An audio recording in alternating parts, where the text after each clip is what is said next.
Here we go again. Black Friday is right around the corner and you are going to make a bunch of mistakes. In fact, there's 3 big ones that I see brands making all the time. Let's just fix them now so that once we actually get to Black Friday promotions, you make the money that you're expecting to make. If you're new here, my name's Matt. I make videos about digital marketing, been doing it for over a decade, so let's dig in. So by far, the biggest problem that I see is you're not making bold enough discounts. And this is true across the board. And there's 2 really major issues that I see with this. The first really is that you think your brand is sort of too fancy to do big discounts, right? Fancy brand. So a lot of you may say, hey, I'm the Apple of dog poop. I'm the Apple of whatever. Like you say that you are this high-end brand version of whatever niche product service that you're in. And then you equate that for some reason with, hey, we don't give discounts because that cheapens our brand. This is bullshit. Just shut up and give people a discount. Because the facts are, when people are shopping in late November and early December, that's exactly what they are looking for. They are looking for a discount. They're not going to shop with you just because, hey, they may happen to be in a shopping mood. They are out there bargain hunting. This includes the rich people, okay? I have very good friends that make a ton of money and are still extremely frugal and look for discounts even more than I do on stuff, and they make way more money than I do. So why are we trying to cater to essentially people that don't exist? Okay, so fancy brand, get out of it. Stop trying to be a fancy brand with your no discounts, okay? Even Apple gives Black Friday discounts. And really, the second big point here is just not enough, and it kind of goes along with the fancy discounts thing. But more importantly, you should know that 10%, not gonna cut it. 15%, not gonna cut it. 20%, not gonna cut it. We see these every day, so it's just not unique enough to move the needle. You need to discount people in a way that truly feels like I cannot pass this up right now, okay? So push your mind to half-off discounts. Push your mind to free things that you throw in that actually have value. Don't just try to be like, oh, we don't need these anyway, so let's throw them in for free. No, like buy one, get one free on a $50 product. Right? Something like that. Buy one, get one free on a $100 product. Be bold.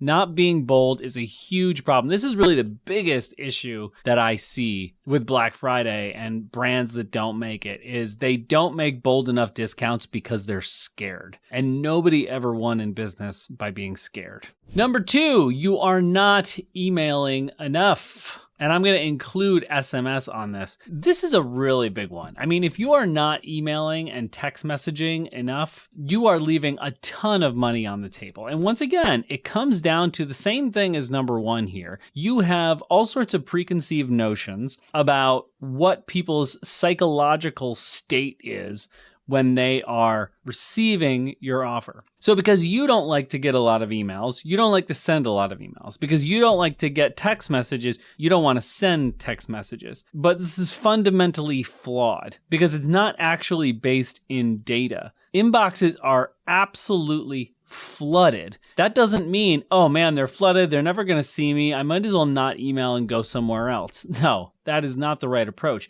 You email more so that you rise to the top. You email more boldly. You put your offers directly in the subject line. You grab attention better than anyone else. You text message maybe twice as much as you would normally text message. Which is not a lot, right? You go from 1 text message about an offer to 2. I can guarantee you right now, no matter how much you're emailing, it's not enough. Because if you told me that you emailed your list with value and offers twice a day, I would still tell you it's fine to go 3 times a day. And I know most of you are not even doing once a week. So Black Friday, be bold. Email a lot. You want to email 5 times every day on the days around Black Friday and Black Friday? Go for it. It's certainly not going to hurt you, and it can only help. The third one is a big one. You're not selling hard enough to your warm audience. Think about it. A buyer is a buyer. Someone who has bought from you before and loves your product, assuming it's a great product and it does what it's supposed to do, they're going to want to buy from you again, but they're waiting for that opportunity to do so, especially if it's a consumable that you don't have to get a new one every single week, every single month, every couple of months. Maybe they want to stock up. You're going to give them a reason to do this. Well, these reasons come from making bold discounts, and they're just waiting for it. But these people are twice or 3 times as likely to convert than someone that is cold coming into your offer. So it's going to be much, much, much cheaper to sell to that person and get them to take your bold offer. And it's going to take a heck of a lot less effort, less time. There's less lift in general. You're going to have less customer service issues. And if you don't have a consumable, your warm audience still exists. It's just people that have signed up for your email list. They've signed up for a discount and they haven't taken it before, whatever it is. They're just waiting for a time to buy as well. Maybe they're not a customer yet, but they are not cold. They have a level of brand awareness about you. They know who you are. They know what you do, most likely. And if you've been doing your job over the past year, there's a ton of brand awareness there because hopefully you've been emailing them, right? And like, hey, this is what we do. This is what we do. Hey, you're going to do this? You're going to come on board? And now you're going to give them a really convincing reason to come on board. And if you're doing what I tell you to do and you're making your business into an LTV-based business rather than an AOV-based business, which you should be doing because in 2024, it's really, really difficult to just sell one product and have that be the end-all, be-all of your business, then getting this person in the door finally is going to make bank for your business. Even if you lost money on this first sale, which you're much less likely to do when you have a warm audience, people that have interacted with your brand before on your email list, your text message list, or retargeting in ads, it's going to pay off tenfold because now they're a customer and a buyer is a buyer, and they're going to take so many of your future offers that it's going to make a huge difference. Do you agree with this? Do you make these mistakes? Do you see clients of yours making these mistakes? What's your bold offer this year? I want to see it in the comments. I want to test you. Are you being bold enough? Let's hear it. And if you got value from this video, a like and a subscribe really does go a long way to seeing us grow here and reach more people with this, because I just want more people to make more money. Okay, see you in the next one.